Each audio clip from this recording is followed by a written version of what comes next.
Permata TV YouTube Indonesia dengan bangga mempersembahkan sebuah storytelling kekinian abad ini, diangkat dari karya besar Esa Mintarja yang sangat populer di masanya, berlatar belakang kisah tanah Jawa masa lampau dengan judul Kisah Api di Bukit Menoreh.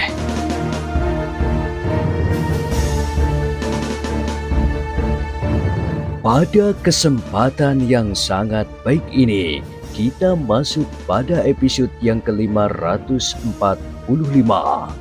Selamat menikmati.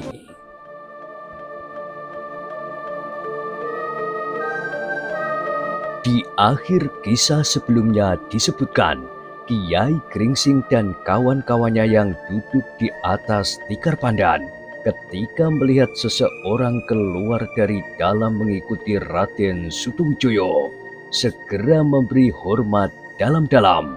Mereka pun segera mengetahui bahwa orang itu adalah Ki Juru Martani, apalagi Ki Sumangkar yang memang sudah mengenal sebelumnya. Ki Juru Martani pun membalas hormat pula dan kemudian bersama Raden Sutawijaya duduk pula di antara tamu-tamunya. Sejenak kemudian Ki Juru Martani pun mulai menyapa tamu-tamunya dan bertanya tentang keselamatan mereka, yang dijawab oleh tamu-tamunya dengan hormatnya. Akhirnya Kiai bersama-sama benar-benar telah sudi singgah di rumah ini, berkata Ki Juru Martani yang kemudian memperkenalkan dirinya sendiri meskipun mereka sudah dapat saling menduga. Sebenarnya Adi Pemanahan sudah lama mengharap kehadiran kalian, tetapi agaknya kesibukan Kiai Gringsing dan kedua muridnya belum memungkinkannya untuk singgah barang sejenak, berkata Ki Juru Martani kemudian. Maaf Ki Juru Martani, sahut Kiai Gringsing. Sebenarnya lah kami ingin sekali memenuhinya dan datang menghadap. Tetapi agaknya memang baru sekarang kami mendapatkan kesempatan yang sangat baik untuk datang.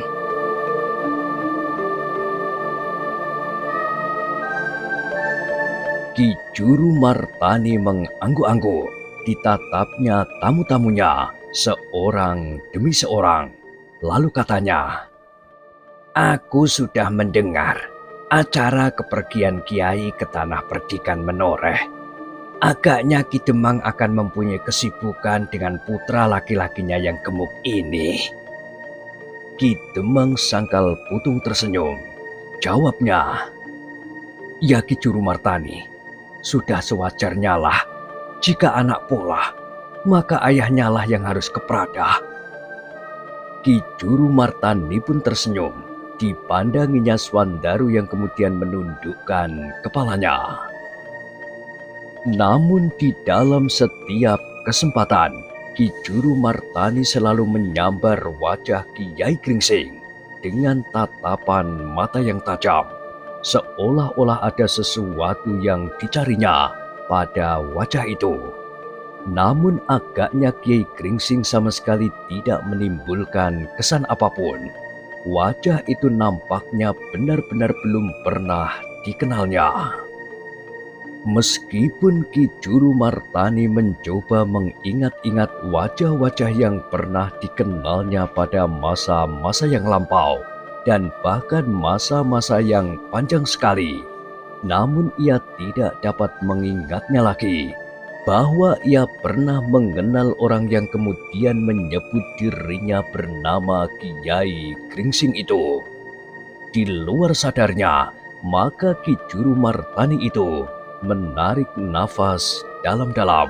Seandainya Kiai Gringsing telah melakukan penyamaran, maka penyamaran itu adalah penyamaran yang sempurna.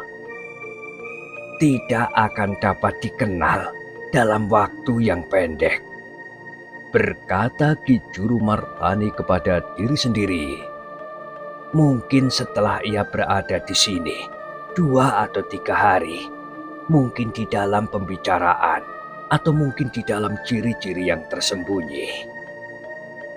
Karena itu, Ki Juru Martani yang dikenal sebagai seorang yang memiliki ketajaman mata hati, tidak memaksa diri untuk segera mengetahui siapakah Kiai Gringsing itu.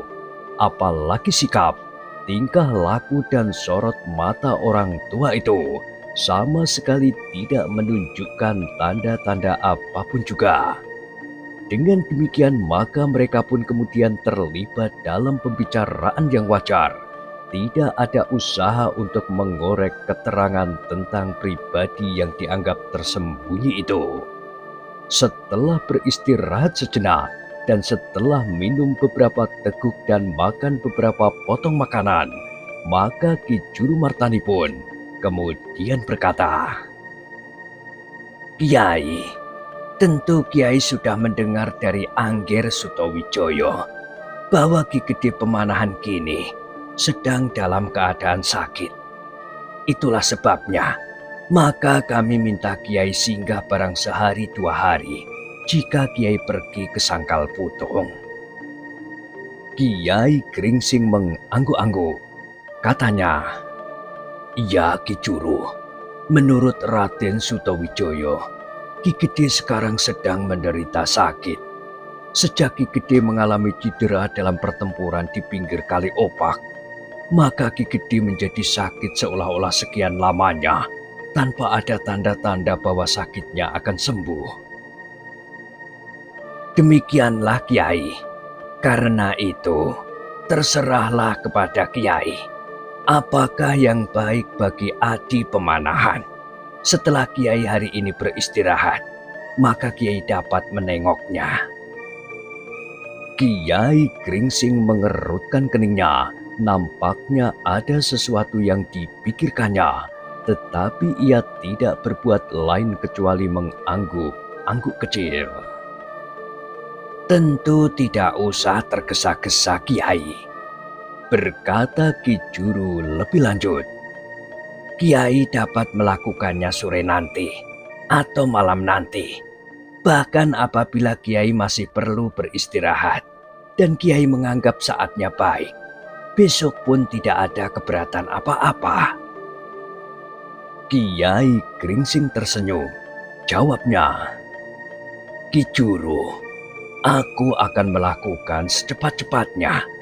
Mungkin malam ini kami dapat bermalam di sini, tetapi tidak lebih dari semalam. Kami masih harus berbuat sesuatu bagi anak yang gemuk ini, sesuai dengan pembicaraan Ki Demang Sangkal Putung dengan Ki Argopati dari Tanah Perdikan Menoreh." "Oh," Ki Juru Martani mengangguk-angguk. "Aku mengerti Kiai, tetapi yang sehari 2 hari tidak akan banyak berpengaruh terhadap persoalan yang sedang dalam pembicaraan itu. Bukankah begitu, Swandaru? Seperti juga hambatan yang timbul karena sebab-sebab lain, sehingga kau harus berada di Tanah Perdikan Menoreh lebih lama lagi." Swandaru tidak menyahut, tetapi kepalanya semakin tunduk.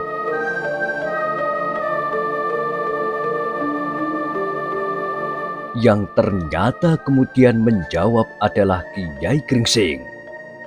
"Tentu ada bedanya Ki Juru, apalagi bagi Swandaru. Meskipun ia terhambat beberapa bulan di Tanah Perdikan Menoreh, ia tidak akan mengeluh seperti apabila perjalanannya tertunda 1 hari di tempat lain." Ki Juru Martani pun tersenyum pula. Katanya, "Iya, aku mengerti. Itulah agaknya, maka Kiai akan menjadi tergesa-gesa." Ki Juru Martani berhenti sejenak, lalu katanya, "Tetapi bukankah Ki Demang Sangkal Putung dapat mengirimkan utusan terlebih dahulu dengan segala macam pesan ke Sangkal Putung?" Tidak, Ki Juru, berkata Ki Demang. Jika Kiai Gringsing masih akan berada di sini untuk beberapa hari, maka sebaiknya aku pergi mendahului. Mungkin Swandaru akan pergi bersama aku, tetapi mungkin juga ia akan menunggu gurunya. Tetapi jika aku sudah nampak kembali ke Sangkal Putung, maka keluarga yang sudah aku tinggalkan sekian lamanya itu tidak menjadi gelisah. Dan itulah bedanya, berkata Ki Juru Martani. Ki Demang adalah seorang Demang yang tentu jarang sekali meninggalkan Kademangan, seperti juga Ki Argopati. Tugas-tugasnya menuntut agar ia selalu berada di rumah. Dengan demikian, maka perpisahan dengan keluarganya pun merupakan suatu beban perasaan yang berat.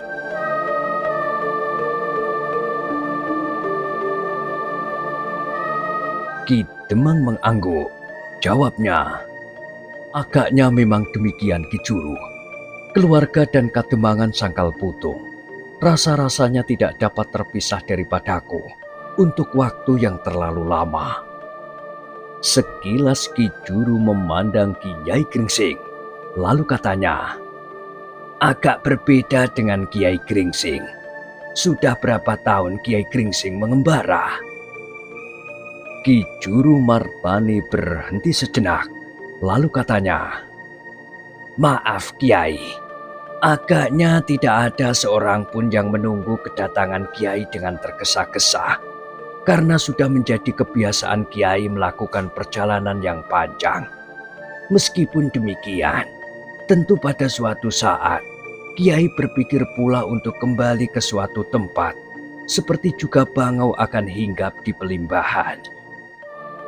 Sejenak nampak wajah Kiai Gringsing menegang, namun kemudian bibirnya tersenyum.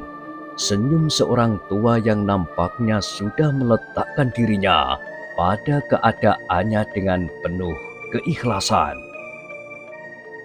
Ki Juru, berkata Kiai Gringsing, aku adalah seorang yang hanya sebatang kara.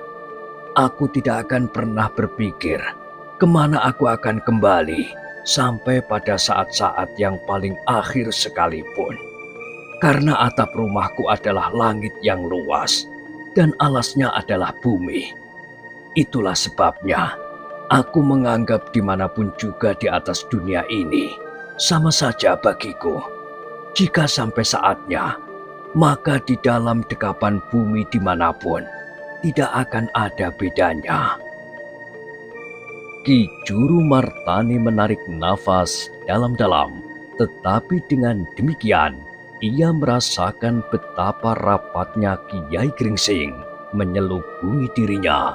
Bahkan kadang-kadang ia tidak dapat mengingkari penglihatannya bahwa Kiai Gringsing adalah Kiai Gringsing seperti yang dilihatnya saat itu.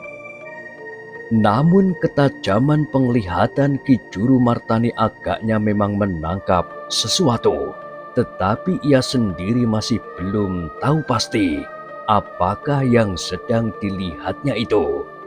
Karena itulah, maka Ki Juru Martani pun kemudian menganggukkan kepalanya sambil tersenyum. Katanya, Kiai benar, seperti juga Kiai. Aku pun seorang perantau yang jarang sekali memikirkan kemana aku akan kembali. Karena seperti juga Kiai, dunia adalah hamparan lantai yang luas bagi sebuah rumah yang tanpa batas besarnya. Ah, tentu berbeda bagi Ki Juru, sahut Kiai Gringsing. Namun secepat itu pula Ki Juru menjawab, demikianlah yang sebenarnya Kiai. Memang berbeda dengan Adi Pemanahan yang kini sedang sakit. Kiai Gringsing tidak menyaut lagi, tetapi kepalanya terangguk-angguk kecil. Nah, barangkali memang sudah sampai pada saatnya, berkata Ki Juru Martani kemudian. Kiai mencoba untuk melihat Adi Pemanahan yang sedang sakit. Lihatlah, apakah yang sebenarnya sedang dideritanya?" Kiai Gringsing memandang Ki Sumangkar sejenak, seolah-olah ia minta pertimbangannya, tetapi Ki Sumangkar tidak memberikan tanggapan apapun juga. Bahkan orang tua itu sedang menundukkan kepalanya sambil merenungi persoalan yang sedang berlaku itu. Ki Demang Sangkal Putung sama sekali tidak dapat memberikan kesan yang dapat dipertimbangkan.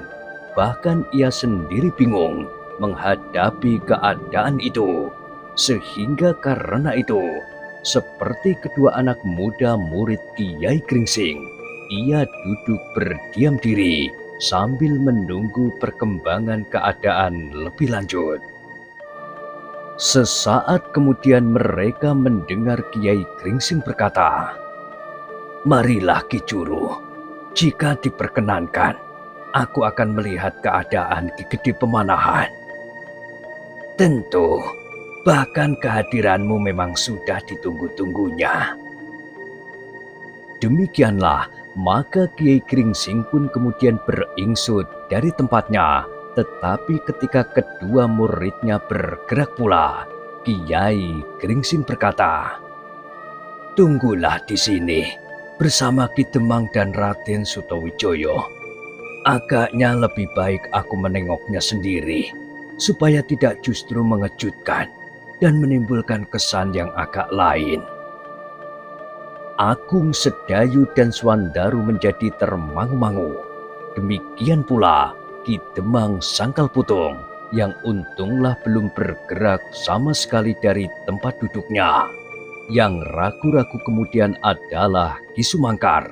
Tetapi karena Kiai Gringsing tidak menahannya, maka ia pun kemudian beringsut pula sambil berdesis, "Aku akan ikut menghadap Ki Gede sambil mengucapkan terima kasih atas semua kesempatan yang aku terima sampai saat ini." Kiai Gringsing memandanginya sejenak, namun kemudian ia pun menganggukkan kepalanya. Katanya, "Marilah, mungkin Ki Gede Pemanahan akan senang melihatmu, dan kesempatan berikutnya tentu akan diberikan pula kepada Ki Demang dan kedua anak-anak itu." Demikianlah, maka Kiai Gringsing dan Ki Sumangkar pun kemudian mengikuti Ki Juru Martani masuk ke ruang dalam. Sementara Sutawijoyo sendiri masih harus tetap tinggal bersama tamu-tamunya yang lain. "Maaf Ki Demang," berkata Raden Sutawijoyo. "Agaknya Kiai Gringsing lebih senang menengok ayahanda tanpa mengganggunya." "Ah, aku mengerti Raden. Ayahandamu memang sedang sakit dan perlu banyak beristirahat. Tentu tidak baik baginya jika kami akan berhimpitan di dalam bilik Ki Gede Pemanahan. Tetapi ayahanda tentu akan senang sekali menerima Ki Demang nanti. Dan aku pun akan senang sekali atas kesempatan itu," sahut Ki Demang. Dalam pada itu, maka Kiai Gringsing dengan hati yang berdebar-debar melangkah mengikuti Ki Juru Martani. Mereka langsung menuju ke bilik Ki Gede Pemanahan yang sedang ditunggui oleh seorang pelayan yang duduk di luar pintu. "Apakah Ki Gede sudah bangun?" bertanya Ki Juru kepada pelayan yang menunggui itu. Pelayan itu mengerutkan keningnya, lalu jawabnya berbisik, "Aku kurang tahu Ki Juru." Ki Juru Martani mengangguk. Katanya, "Baiklah, aku akan menengoknya."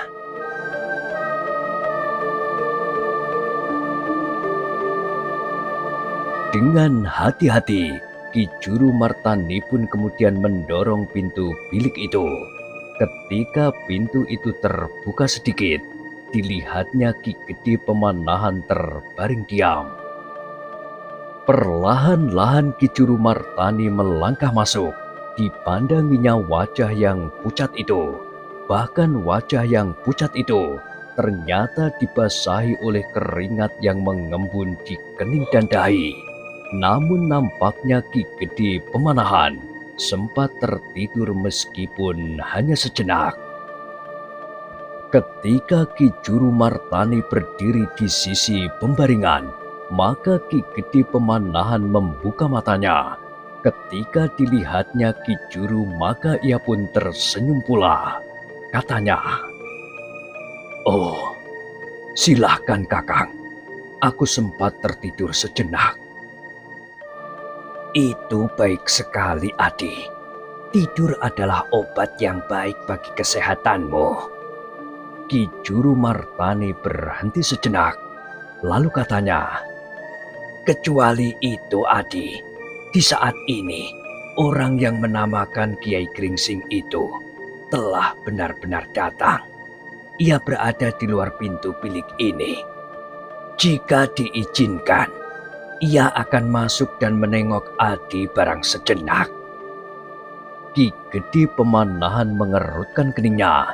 Dipandanginya Ki Juru Martani sejenak, namun disorot matanya nampak sesuatu yang bergejolak di dadanya. Ternyata seperti kekecewaan telah melonjak di hati Ki Gede Pemanahan. Selama ini ia mengharap bahwa orang yang bernama Kiai Gringsing itu memiliki sesuatu rahasia di dalam dirinya. Sudah cukup lama ia ingin bertemu dengan orang yang menyebut dirinya Kiai Gringsing. Dan dalam waktu yang lama ini, Kiai Gringsing selalu menghindarkan pertemuan itu. Seolah-olah ada sesuatu yang dirahasiakan. Sedang Ki Gede Pemanahan yang tidak pernah dapat bertemu dengan Kiai Gringsing itu telah mereka-reka di dalam angan-angannya bahwa Kiai Gringsing adalah seorang yang bukan orang kebanyakan, seseorang yang memiliki sesuatu yang menempatkannya pada kedudukan yang khusus. Jika tiba-tiba saja ia dengan sukarela datang kemari, maka agaknya ia memang sebenarnya Kiai Gringsing, seorang dukun yang datang dari Dukuh Pakuwon, tidak lebih dan tidak kurang. Ki Gede Pemanahan berkata kepada diri sendiri di dalam hatinya, jika ia adalah orang yang aku harapkan, memiliki sesuatu yang tersembunyi, maka apakah ia dengan demikian mudah dapat dibawa oleh Sutowijoyo datang kemari dan menemui aku setelah sekian lamanya ia berusaha menghindarkan diri? Pertanyaan itulah yang ternyata justru bergejolak di dalam hati Ki Gede Pemanahan.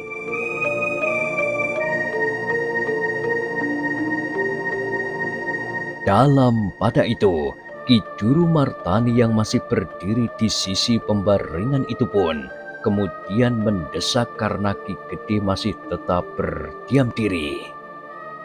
Bagaimana, Adi? Oh, Ki Gede tergagap. Baiklah, bawalah ia masuk Kakang. Mungkin kedatangannya ada manfaatnya bagiku. Ki Juru Martani mengangguk-angguk. Katanya, baiklah, ia sudah berada di depan pintu bersama Ki Sumangkar. Ki Sumangkar dari Jipang? Ki Gede bertanya. Iya, Ki Sumangkar, orang kedua yang memiliki tongkat berkepala tengkorak. Ki Gede Pemanahan termenung sejenak, lalu katanya, biarlah ia ikut masuk bersamanya Kakang. Iya, ia akan ikut bersama Kiai Gringsing masuk ke dalam bilik ini.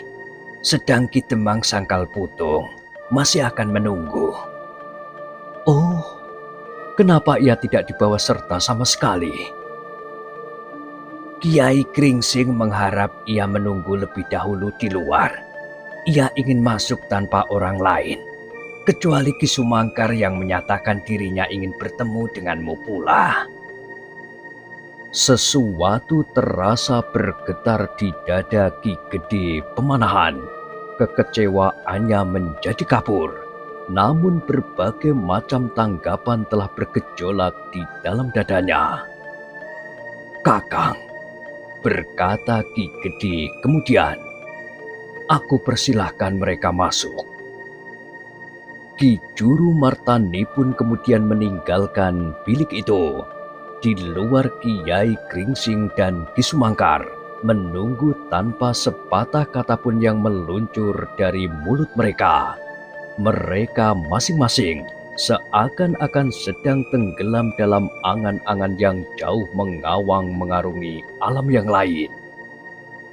Mereka terkejut ketika Ki Juru Martani kemudian datang mendekati sambil berkata, "Silahkan Kiai, Adi Pemanahan baru saja bangun dari tidurnya yang nyenyak."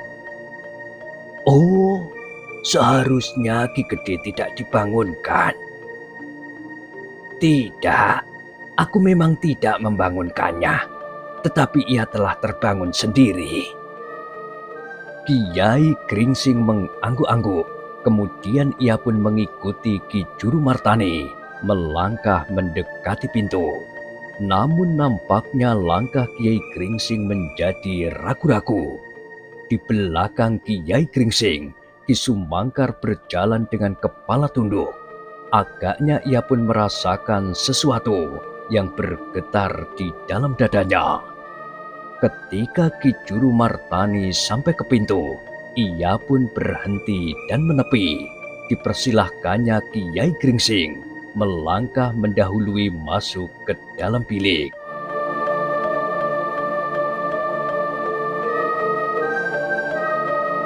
Kiai Gringsing yang tidak menduga termangu-mangu sejenak. Namun ia pun kemudian melangkahkan kakinya ke pintu bilik itu. Di depan pintu, ternyata langkahnya terhenti sejenak ketika ia melihat Ki Gede Pemanahan terbaring. Wajahnya menegang, apalagi ketika kemudian Ki Gede Pemanahan pun memandanginya pula. Untuk sesaat Kiai Gringsing berdiri diam di pintu bilik itu, tetapi hanya sejenak. Kemudian wajahnya yang tegang itu pun menjadi cair kembali. Tetapi yang sekejap itu dapat ditangkap oleh Ki Juru Martani yang memiliki ketajaman batin. Bahkan Ki Sumangkar yang tidak dapat melihat wajah Kiai Gringsing karena ia berada di belakangnya pun merasakan bahwa langkah kaki Kiai Gringsing tertekun sejenak, bukan oleh karena wadaknya, tetapi justru karena sikap batinnya. Perlahan-lahan Kiai Gringsing mendekati pembaringan Ki Gede Pemanahan yang memandanginya dengan seksama. Seperti Ki Juru Martani, Ki Gede Pemanahan dicekam oleh berbagai macam pertanyaan tentang orang yang menyebut dirinya Kiai Gringsing itu.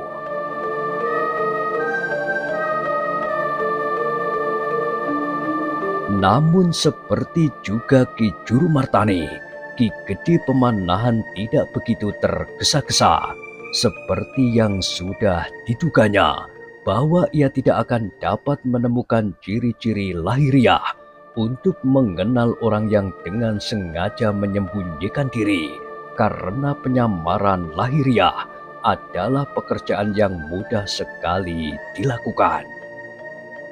Tetapi justru karena Ki Gede Pemanahan sedang mencari sesuatu pada tamunya, ia kemudian tergagap ketika tiba-tiba saja Kiai Gringsing telah berdiri di sampingnya sambil berdesis.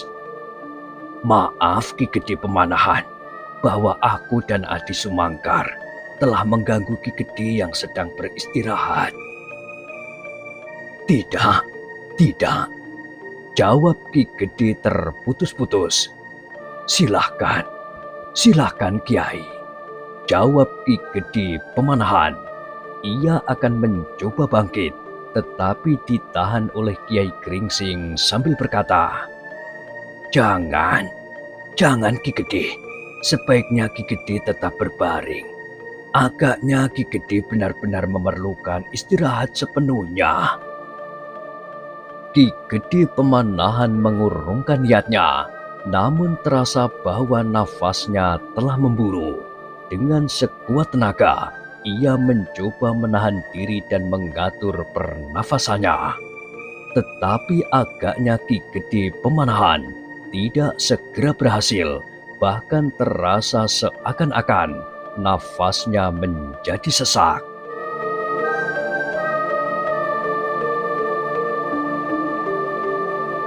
Kiai Gringsing melihat gejala itu, maka katanya kemudian sambil meraba tangan Ki Gede Pemanahan. "Berbaringlah seenaknya Ki Gede.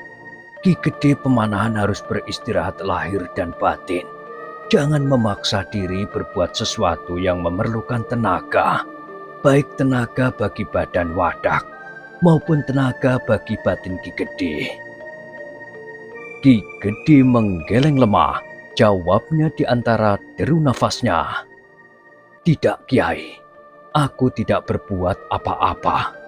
Aku hanya berusaha untuk bangkit. Itu pun telah aku urungkan."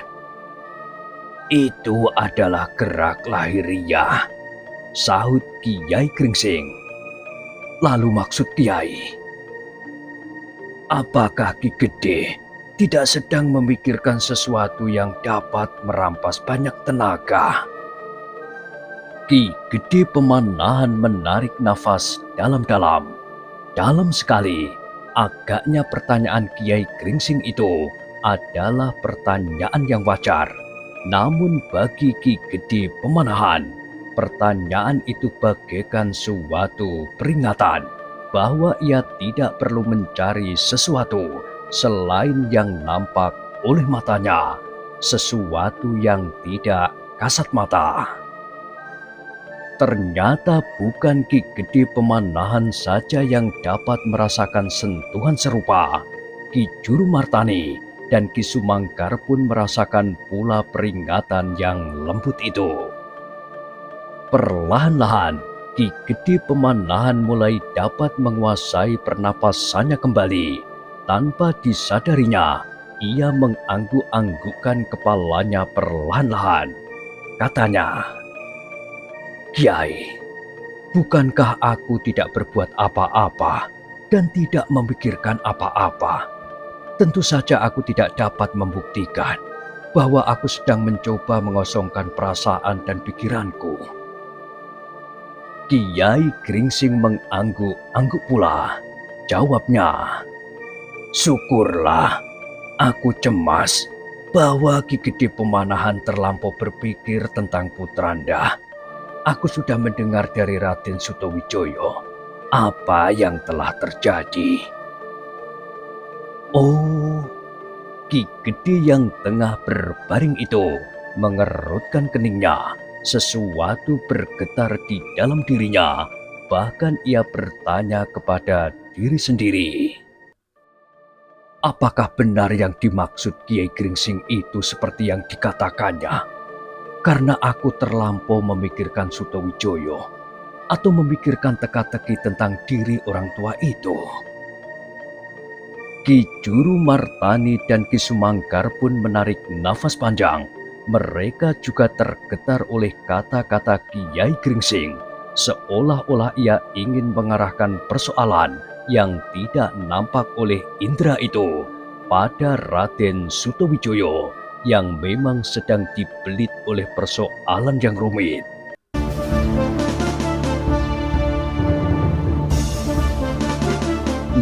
Nah, bagaimanakah kisah selanjutnya? Silakan ikuti terus kisah Api di Bukit Menoreh pada kesempatan berikutnya. Sampai jumpa.